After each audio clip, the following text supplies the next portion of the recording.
Alhamdulillah, pendengar radio dakwah Alaminiah dimanapun berada, pada kesempatan yang berbahagia ini dalam rubrik fatwa kita akan mendengarkan dan menyimak pendapat dan fatwa Syekhul Islam Al-Imam Ibnu Taimiyah ketika rahmatullah alaih ditanya mengenai bagaimana hukum orang yang mengeraskan bacaan Al-Quran sedangkan yang lain sedang mengerjakan sholat sunnah di masjid atau mengerjakan sholat tahiyatul masjid. Bacaan keras tersebut dapat mengganggu saudaranya yang lain. Apakah dilarang mengeraskan membaca Al-Quran dalam kondisi seperti itu? Beliau Al-Imam rahimahullah ta'ala dalam kitab Majmu' Al-Fatawa, beliau mengatakan tidak boleh bagi seorang pun untuk mengeraskan bacaan baik ketika sholat atau dalam keadaan yang lainnya, sedangkan saudaranya yang lain sedang sholat di masjid. Lalu dia menyakiti saudaranya dengan mengeraskan suara tersebut dan mengganggunya.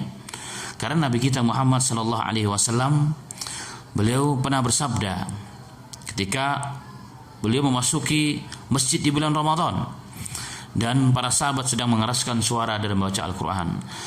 Maka Nabi Muhammad sallallahu alaihi wasallam bersabda, "Ayuhan nas, kullukum yunaji rabbahu fala yajhar ba'dahum ala ba'din fil qiraah." Nabi Muhammad SAW ketika melihat para sahabat sedang beribadah, sedang membaca Al-Quran, tetapi dengan suara yang keras sehingga baca tersebut tak mengganggu kanan kirinya.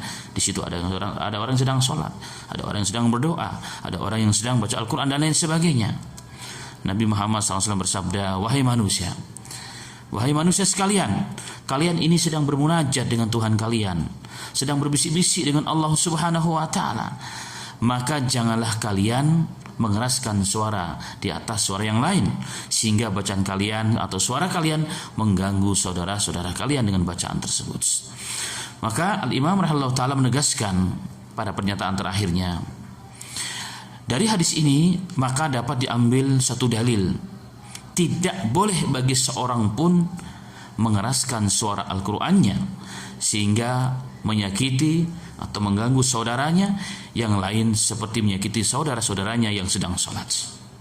Dan hal itu sekali lagi dinukilkan dalam kitab Majmu' Al-Fatawa oleh Al-Imam Syekhul Islam Al-Imam Ibnu Taimiyah rahimahullah ta'ala. Semoga bermanfaat bagi kita semuanya. Walhamdulillahirabbil alamin.